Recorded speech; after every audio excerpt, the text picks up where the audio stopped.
द्वापर युग में पृथ्वी पर राक्षसों के अत्याचार लगातार बढ़ने लगे। पृथ्वी गाय का रूप धर भगवान ब्रह्मा और विष्णु के पास गई। हे भगवान, धरती पर राक्षसों के अत्याचार बढ़ते ही जा रहे हैं, कुछ कीजिए प्रभु। हे नारायण, अब आपको पृथ्वी की रक्षा के लिए धरती पर 8वें अवतार के रूप में अवतरित होने का समय आ गया है। ठीक है ब्रह्मदेव, मैं पृथ्वी का उद्धार करने के लिए मानव रूप में जन्म लूंगा। भोजवंशी राजा उग्रसेन मथुरा के राजा थे। उनका पुत्र कंस बहुत ही अत्याचारी स्वभाव का था। कंस ने उग्रसेन को राजगद्दी से उतारकर कारागार में डाल दिया। सैनिकों, पिताजी महाराज को काल कोठरी में डाल दो। आज से मथुरा नगरी में कंस का राज चलेगा। आज से महाराज उग्रसेन यहां बंदी बनकर रहेंगे और मथुरा नगरी पर मैं राज्य करूंगा। आशीर्वाद दीजिए पिताजी महाराज। कंस, तू मेरा पुत्र है, ये सोचकर मुझे लज्जा आ रही है। देखना, एक दिन तेरे पाप का घड़ा अवश्य भरेगा। कंस की छोटी बहन देवकी के विवाह की तैयारियां चल रही थीं। देवकी मथुरा के राजा उग्रसेन के छोटे भाई देवक की पुत्री थी। ये कंस की चचेरी बहन थी। अरे भैया कंस, आप आइए। प्रिय बहना देवकी, कल तुम इस महल से विदा हो जाओगी। तुम्हारे बिना ये महल सूना हो जाएगा। भैया कंस, आप मुझे बहुत याद आओगे। अगले दिन देवकी का विवाह वसुदेव नामक यदुवंशी सरदार से संपन्न हुआ।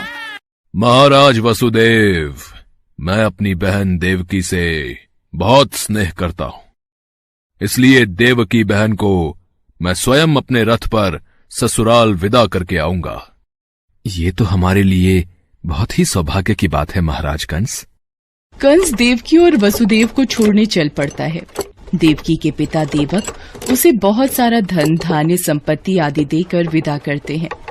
कंस देवकी और वसुदेव के साथ वार्तालाप करते हुए अभी आधे रास्ते ही पहुंचा था कि रास्ते में एक आकाशवाणी होने लगी। हे कंस, जिस देवकी को तू बड़े प्रेम से ले जा रहा है, उसी में तेरा काल बसता है। इसी के गर्भ से उत्पन्न 8वां पुत्र तेरा वध करेगा, तेरा वध करेगा। ये आकाशवाणी कैसी? नहीं, ये झूठ है। देवकी की कोख से जन्मा 8वां बालक मेरा वध करेगा? नहीं, ऐसा नहीं हो सकता। यदि ऐसा है तो मैं वसुदेव का ही वध कर देता हूं। हाँ, यही ठीक रहेगा। फिर मुझे कोई डर नहीं। नहीं भैया, इनका वध मत करो। मैं आपके आगे हाथ जोड़ती हूँ, मेरा सुहाग मत उजाड़ो भैया कंस। मैं आपसे वादा करती हूँ, मेरे गर्भ से जो भी संतान पैदा होगी उसे मैं तुम्हें सौंप दूंगी, पर इन्हें मत मारो भैया। ठीक है, मैं वसुदेव का वध नहीं करूंगा, पर तुम दोनों अब मथुरा के महल की काल कोठरी में बंदी बनकर रहोगे। कंस, देवकी तुम्हारी प्रिय बहन है, मुझे काल कोठरी में बंद कर दो, पर देवकी को छोड़ दो। कंस ने वसुदेव और देवकी की एक बात न सुनी और वसुदेव और देवकी को कारागृह में डाल दिया। देवकी वसुदेव दोनों बहुत ही दुखी और हताश हो रहे थे। स्वामी, मेरी वजह से आज आपको कारागृह में रहना पड़ रहा है। मैं ही आपके लिए दुख और विपदा का कारण बनी हूँ। नहीं देवकी, नहीं, ऐसा मत कहो। मैं तुम्हें पत्नी रूप में पाकर बहुत प्रसन्न हूं। हमें एक दिन कंस के पापों से मुक्ति जरूर मिलेगी। पर स्वामी, भैया कंस मेरी कोख से जन्मे सभी बच्चों को मार देंगे। हम क्या करें? देवकी वसुदेव कारागृह में दुख भोग रहे थे। कंस देवकी और वसुदेव को धमकाता रहता था। वसुदेव देवकी के बच्चा पैदा होता और कंस कारागृह में आकर देवकी के हाथ से बच्चे को छीन लेता। ला, ये पुत्र मुझे दे बहना। भैया, मेरे पुत्र को मत मारो भैया। नहीं स्वामी, हमारा पुत्र मैं अपने सामने ही अपने सभी पुत्रों का वध होते कैसे देख पाऊंगी। देवकी बेहोश हो जाती है। हे ईश्वर, कोई रास्ता दिखाओ। कंस के अत्याचारों से हमें कब मुक्ति मिलेगी प्रभु। देवकी, आंखें खोलो। कंस बहुत ही क्रूर और अत्याचारी राजा था, जिससे प्रजा बहुत डरती थी। दुराचारी कंस ने वसुदेव देवकी के 7 बच्चों को जन्म लेते ही मार डाला। अब 8वां बच्चा होने वाला था। देवकी के 8वें पुत्र के जन्म का समय निकट आ रहा है, इसलिए पहरा और भी बढ़ा दिया जाए। जो आज्ञा महाराज कंस। देवकी वसुदेव के कारागृह में बंदी रहने की बात नंद गांव में वसुदेव के मित्र नंद के कानों तक भी पहुंची। दुराचारी महाराज कंस ने वसुदेव और देवकी को कारागृह में बंदी बना रखा है। देवकी के 8वें पुत्र के जन्म का समय निकट आ रहा है और इधर यशोदा को भी बच्चा होने वाला है। मुझे उनकी सहायता करनी होगी। 8वें बच्चे की रक्षा का उपाय सोचना होगा। जिस समय वसुदेव देवकी को पुत्र पैदा हुआ, उसी समय संयोग से यशोदा के गर्भ से एक कन्या का जन्म हुआ, जो और कुछ नहीं सिर्फ माया थी। भाद्रपद के कृष्ण पक्ष की अष्टमी को रोहिणी नक्षत्र में श्री कृष्ण का जन्म हुआ। उनके जन्म लेते ही जेल की कोठरी में प्रकाश फैल गया। वासुदेव के सामने शंख, चक्र, गदा एवं पद्मधारी चतुर्भुज भगवान ने अपना रूप प्रकट कर कहा, वसुदेव, मैं बालक का रूप लेकर देवकी के गर्भ से जन्म ले चुका हूं।